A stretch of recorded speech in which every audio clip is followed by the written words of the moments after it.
क्या आपका दिल चाहता है घर पर मिले कोचिंग वाली पढ़ाई? तभी प्ले स्टोर से Best Technical Academy app download करें।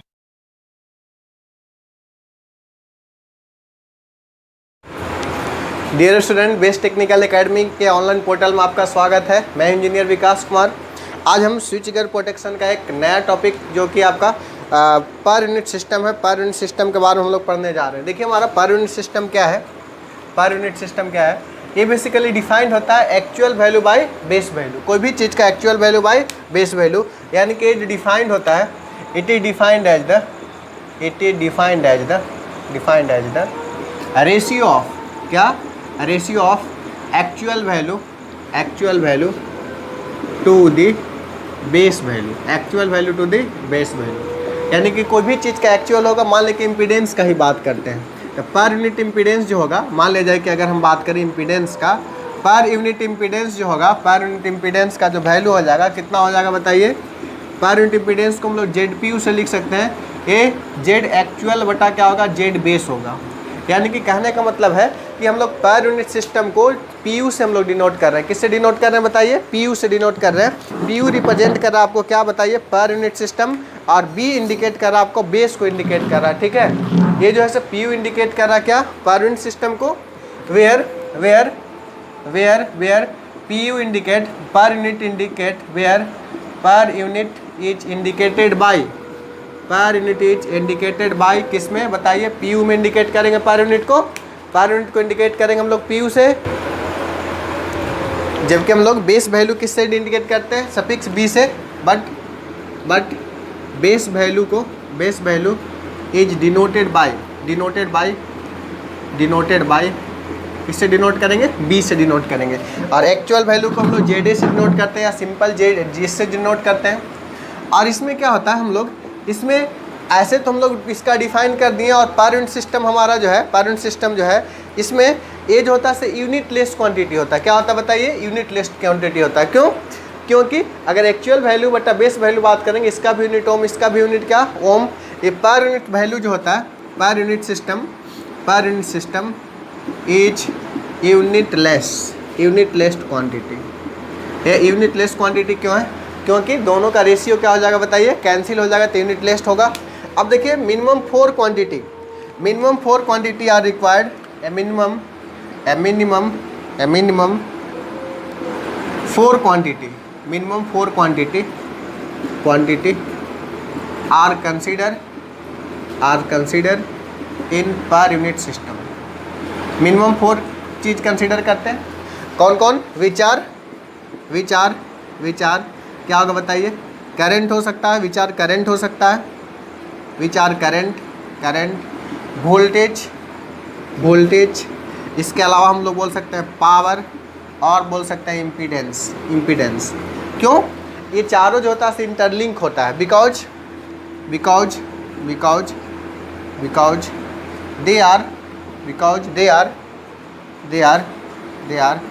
इंटरलिंक।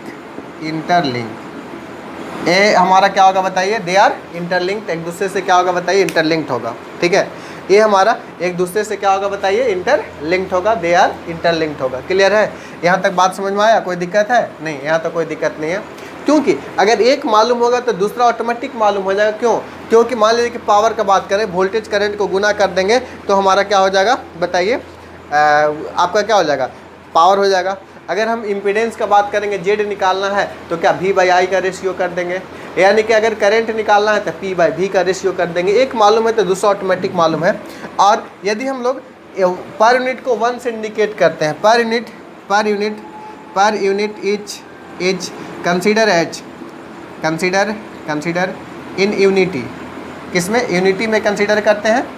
और इसको अगर हम परसेंटेज में कर देंगे तो क्या होगा? 100 से गुना कर देंगे। इफ पर unit is multiplied by 100।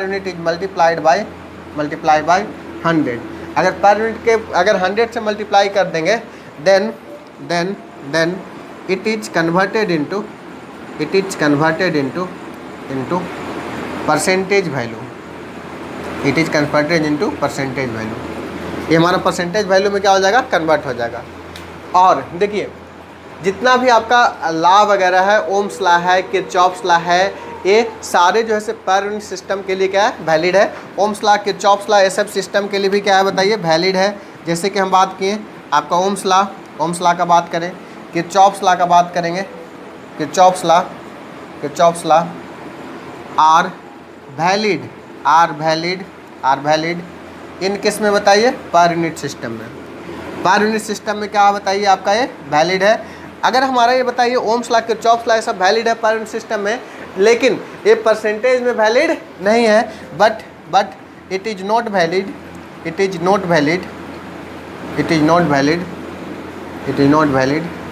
In percentage value, but it is not valid in percentage value. ये जो है आपका परसेंटेज वैल्यू में ये आपका क्या है बताइए, not valid in percentage value. तो हम क्या करेंगे बताइए, जो भी आपका परसेंटेज वैल्यू में भी गिवन है उसको हम लोग क्या चेंज करेंगे बताइए, पर यूनिट में चेंज करेंगे। और पर यूनिट में चेंज करने के बाद हम लोग इसको एक्सप्रेशन को लिखेंगे तो आपको कोई दिक्कत नहीं होगा। यानी कि हम लोग क्या कर सकते हैं, पर यूनिट को परसेंटेज को पर यूनिट में हम लोग क्या कर सकते हैं, कन्वर्ट कर सकते हैं। और पर यूनिट में कन्वर्ट करने से क्या वहाँ पर सारे सर्किट लॉ, आपका ओम्स लॉ, किरचॉफ्स लॉ, ये सारे लॉ क्या होगा आपका वैलिड होगा। तो पर यूनिट सिस्टम हमारा क्या है, एक्चुअल वैल्यू बटा में क्या, बेस वैल्यू के बराबर होता है। तो यानी कि क्या होता है, यूनिट लेस होता है। और इससे सिस्टम को कैलकुलेशन करना क्या हो जाता है, बिल्कुल ही आसान हो जाता है। क्यों होता है, इसका एडवांटेज हम बताएंगे, पर यूनिट सिस्टम का क्या क्या एडवांटेज है। अभी हम कैलकुलेशन करते हैं कुछ इसमें कि पर यूनिट सिस्टम अगर ओमिक वैल्यू में है तो उसको पर यूनिट में हम लोग कैसे चेंज करेंगे, ये सारे बातें को भी हम अभी हम डिस्कस करते हैं, ठीक है हमारा। और ये सब सारे को टेंशन नहीं लीजिए, आपको हम PDF नोट्स आपको दे देंगे, जिससे कि आप आसानी से आप अच्छे तरीके से नोट्स क्या कीजिएगा, बना लीजिएगा। क्लियर है। स्विच गियर प्रोटेक्शन का मैं सारे टॉपिक का नोट्स आपको देते ही जाऊंगा, जिससे कि क्या होगा, आपको बिल्कुल इजी हो जाएगा। आप आसानी से क्या कर सकते हैं, सारे चीज़ को आप लिखेंगे। क्लियर है। तो और आगे हम लोग अगला टॉपिक देखते हैं इसी में। चलिए हम लोग base value and per unit value in single phase system के बारे में हम देखते हैं। मान लीजिए ऐसा है कि बेस वोल्ट एम्पियर जो है आपका, बेस वोल्ट एम्पियर जो है, ऐसे मान लीजिए वोल्ट एम्पियर बेस लिख रहे हैं, ठीक है। बेस मान लीजिए बेस वोल्टेज जो है, बेस वोल्टेज इसको मान लीजिए कि भी बेस हम लोग मान रहे हैं, बेस वोल्टेज जो है कितना, भी बेस है, इतना वोल्ट है, भी बेस वोल्ट है। अगर हम बात करें बेस करंट का, अगर हम बात करेंगे तो यहाँ से आप बताइए कि क्या होगा, आप ही बताइए कि बेस करंट का वैल्यू क्या होगा। आई बेस इक्वल टू क्या होगा बताइए, वोल्ट एम्पियर बेस वैल्यू बटा में क्या, ये बेस वैल्यू का वोल्टेज हो जाएगा। अगर हम मान लिया जाए कि अगर हम इम्पीडेंस का बात करें, करेंगे तो क्या होगा बताइए। अगर हम बेस इम्पीडेंस का बात करें, इम्पीडेंस का बात करेंगे जेड बेस, तो क्या होगा बताइए, वोल्टेज बेस बटा क्या, करंट बेस होगा ना। वोल्टेज बेस बता क्या, बेस टेक्निकल एकेडमी नहीं, बेस वैल्यू। अब देखिए हमारा जेड बी इक्वल टू क्या होगा, वी बी, बेस वोल्टेज क्या होगा, वी बी। और ये कितना है, आई बी कितना है बताइए, बेस करंट कितना है बताइए, वोल्ट एम्पियर बेस बटा कितना, वी बेस। तो जेड बेस कितना है बताइए, वी बी स्क्वायर बटा कितना है, वोल्ट एम्पियर बेस है। ये हमारा जेड बी हो गया। जेड बी इक्वल टू कितना है बताइए, कितना हो गया, वी बी स्क्वायर बटा कितना है, वोल्ट एम्पियर कितना है, बेस के बराबर हुआ। ये बेस वैल्यू हुआ। लेकिन हमारा एक्चुअल प्रैक्टिस में क्या, आपका एक्चुअल ओम कुछ अलग होगा। ये क्या है, base value of ohmic value है, बेस वैल्यू में ओम है। मान लिया जाए in actual the impedance is Z ohm. मान लीजिए एक्चुअल में क्या इम्पीडेंस कितना है बताइए, जेड ओम है। जब एक्चुअल में जेड ओम है तब आपको पर यूनिट इम्पीडेंस को डिफाइन कर सकते हैं। अब हम लोग देखिए पर यूनिट इम्पीडेंस को डिफाइन करते हैं। पर यूनिट इम्पीडेंस का हम बात करते हैं। पर यूनिट इम्पीडेंस क्या बात करेंगे, जेड पी यू को जेड एक्चुअल बटा क्या होगा बताइए, जेड बेस के बराबर होगा। जेड पी यू बराबर क्या होगा, जेड एक्चुअल बटा क्या होगा, जेड बेस के बराबर होगा। अब देखिए हमारा Z P U equal to क्या होगा बताइए, Z P U equal to Z actual बटा क्या होगा, जेड बेस के बराबर होगा। अब एक्चुअल क्या है हमारा, ध्यान दीजिए, एक्चुअल हमारा है जेड एक्चुअल बटा कितना है बताइए, जेड बेस के बराबर है। एक्चुअल बटा क्या है, जेड बेस। तो जेड एक्चुअल कितना है बताइए, जेड ओम है, जेड ले लिए। जेड बेस कितना है आप निकाल चुके हैं, कितना निकाल चुके हैं बताइए, V B square divide by कितना, वोल्ट एम्पियर क्या, बेस। इसको हम लोग क्या लिख सकते हैं बताइए, जेड इंटू कितना, V A base divide by कितना, VB स्क्वायर, ऐसा हम लोग बात कर सकते हैं। यहाँ पर पर यूनिट में क्या हो गया बताइए, जेड एज हो गया से क्या हो गया, ओमिक वैल्यू में इम्पीडेंस है into volt ampere divide by कितना VB स्क्वायर होगा। लेकिन हमारा ऐसा जो रेटिंग जो दिया रहता है, रेटिंग जो दिया रहता है किस में दिया रहता है, MVA रेटिंग रहता है, किलो वोल्ट रेटिंग रहता है। कोई भी ट्रांसमिशन लाइन होगा तो वहाँ किलो वोल्ट रेटिंग दिया रहता है, MVA जनरेटिंग अल्टरनेटर का MVA रेटिंग दिया रहता है। बट फॉर हायर रेटिंग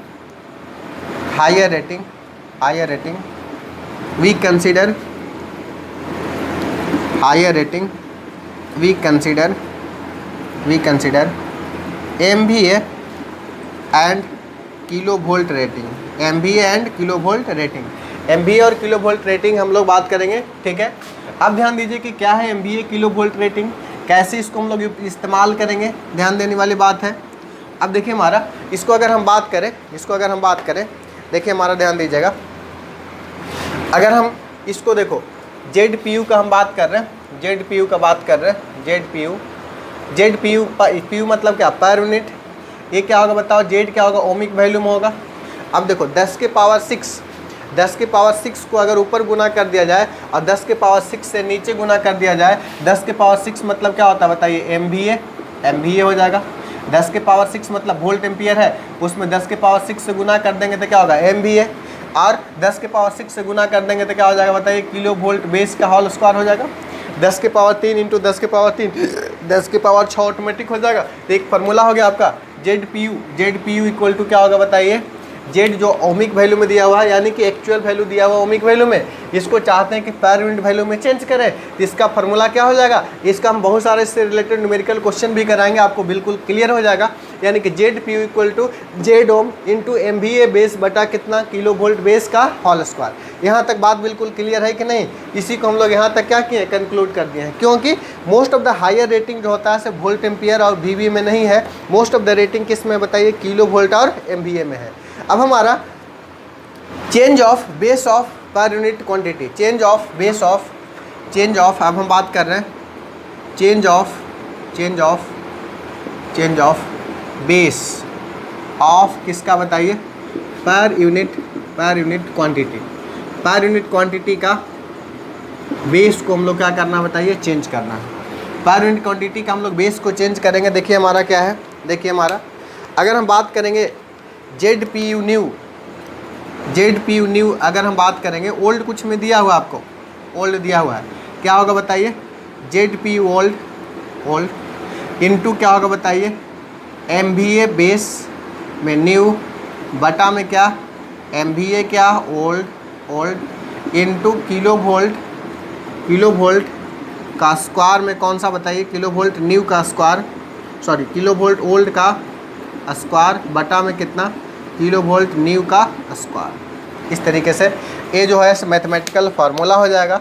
यानी कि कहने का मतलब है ये सारा जितना भी रेटिंग है, मान लीजिए कि ट्रांसफार्मर है, अल्टरनेटर है, सबको अगर हम सेम बेस वैल्यू में लाना चाहते हैं तो ZPU न्यू जो हो जाएगा कितना होगा, ZPU old into MVA new बटा MVA ओल्ड इंटू क्या हो जाएगा बताइए, किलो वोल्ट ओल्ड बटा किलो वोल्ट न्यू के होल स्क्वायर, ऐसा कुछ होगा। तो ये हमारा KB ओल्ड बटा KB न्यू का होल स्क्वायर, ये उल्टा चलता है, ऊपर में न्यू और ओल्ड, ये क्या होगा, ऊपर में ओल्ड नीचे में न्यू। इस तरीके से बात करेंगे, क्लियर है।